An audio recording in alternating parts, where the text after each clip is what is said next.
is John Petrucci from Dream Theater, and today I'm here to talk about my 10th anniversary JPX Music Man guitar.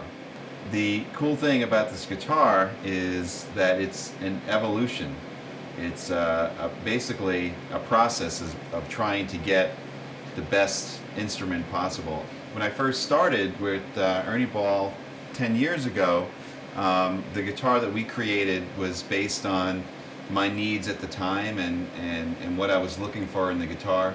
The original one was a lot different. It was made of basswood.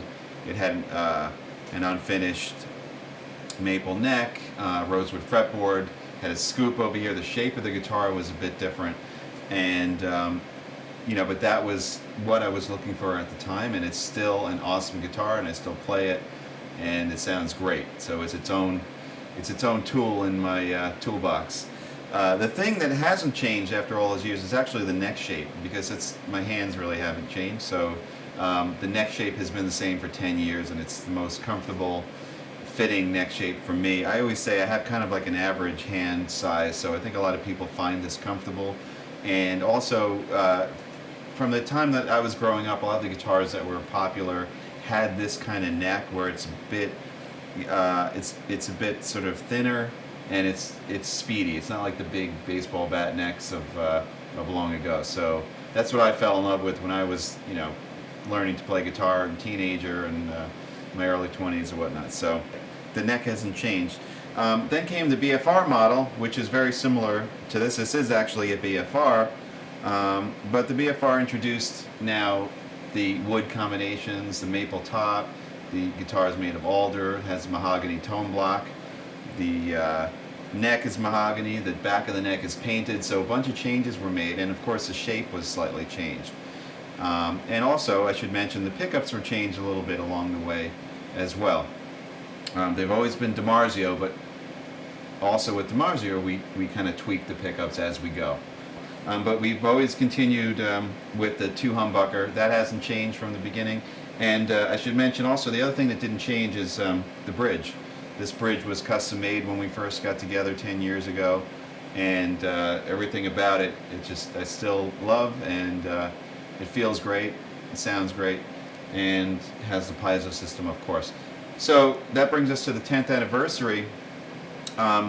Basically, I guess I can look at it this way.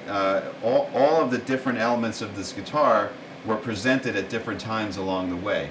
Let me explain. A while ago they presented the Dargy guitar, which was a version of the BFR, but it's an opaque sort of green sparkle finish. So that made me think, hey, I kind of like that. I mean, I love the clear finish. You can see all the beautiful woods. They're all gorgeous, but I sort of like the guitar in an opaque finish. So that green sparkle, especially under the stage lights, looks amazing. So I always wondered what a darker color sparkle would look like. They made a black one for me that had almost like a gold flake. And then I'm a fan of purple, of like really deep dark purple, so we did a purple version. That's where the color came from. The Dargy also inspired the fretboard, the ebony, and that's something, the guitars have always been rosewood, but I think with the opaque and the dark color, just the dark ebony looks incredible to me. And so we incorporated that onto the guitar. We also made the frets a little bit bigger.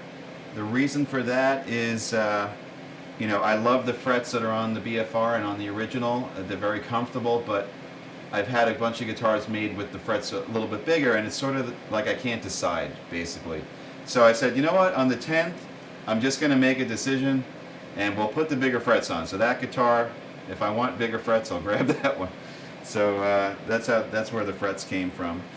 Another inspiration was when they built the Stealth version of my guitar. That was the first time that I saw the guitar with all black hardware. I thought that looked killer. So once again, I make the phone call, could we make a BFR in a Stealth version?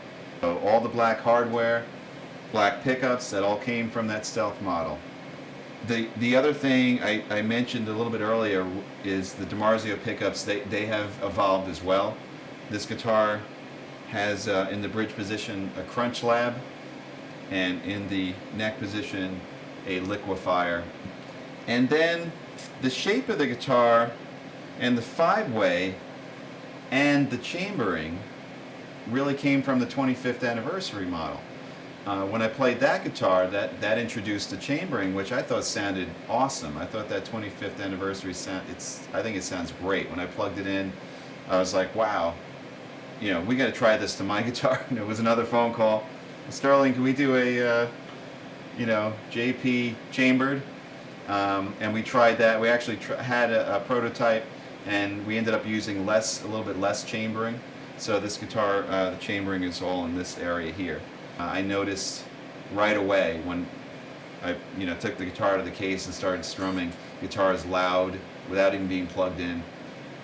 The 25th also had the 5-way switch, so we introduced that. I've always used these 3-way toggles that I love, but I figured, you know, all right, let's try something different for the 10th anniversary.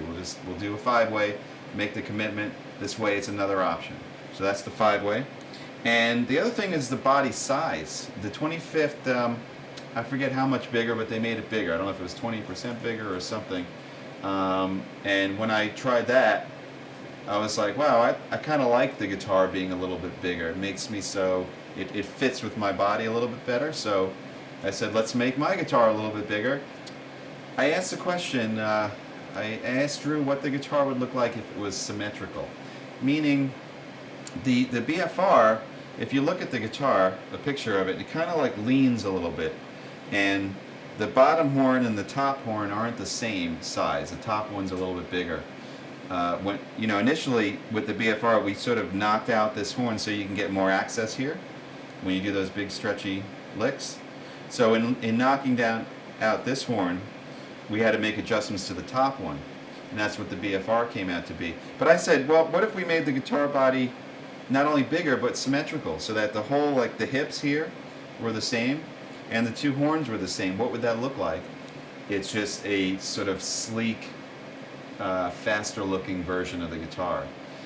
This guitar is the latest and greatest in technology, experimentation, tone, feel, look, all that good stuff. Basically, this guitar is an evolution of my JP model over the last 10 years. So the opaque finish, the ebony fretboard, the larger frets, the all-black hardware, the 5-way switch, the chambering, the larger body and the symmetrical body shape, meaning the hips and the horns, are all basically a result of me, you know, trying to pursue new and you know, advances in technology and design. And I love the guitar. It's absolutely beautiful. Plays like a dream. It's a fast, sleek machine. It sounds incredible, and I'm really, really happy with it. I'm really, really happy to be with Music Man for 10 years. So very fortunate and very grateful. Thank you.